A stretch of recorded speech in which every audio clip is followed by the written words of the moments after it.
నిస్వార్థమైన వ్యక్తి బాహ్యంగా చూసే దృక్పథంతో చాలామందికి సేవ చేయవచ్చు.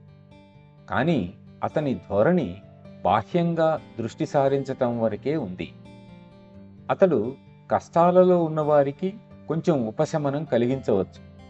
అయితే కష్టాలను గురించిన అతని దృక్పథం మాత్రం బాహ్యోన్ముఖమై ఉంది. కానీ కేంద్రాన్ని మీలోకి తీసుకురావడంలో మీరు లోపలికే చూస్తూ బయటకు కూడా చూడగలిగే మహత్తరమైన అవకాశాన్ని స్వంతం చేసుకోగలుగుతారు. బాబూజీ చెప్పినట్లు అందరినీ ప్రేమించే ఆయనను ప్రేమించినట్లయితే ఆయన ద్వారా నిజంగా అందరినీ ప్రేమించవచ్చు.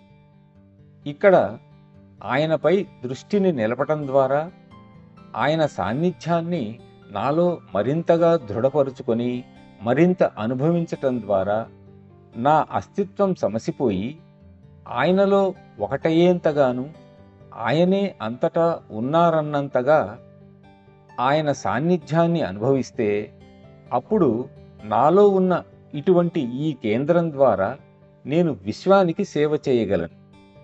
స్వార్థం ఏమాత్రమూ లేని విధంగా నాలోని విశ్వాన్నే ఆలింగనం చేసుకునేంతగా అన్ని దిశలలోనూ విస్తరించిన కేంద్రంతో నేను సేవ చేయగలుగుతాను.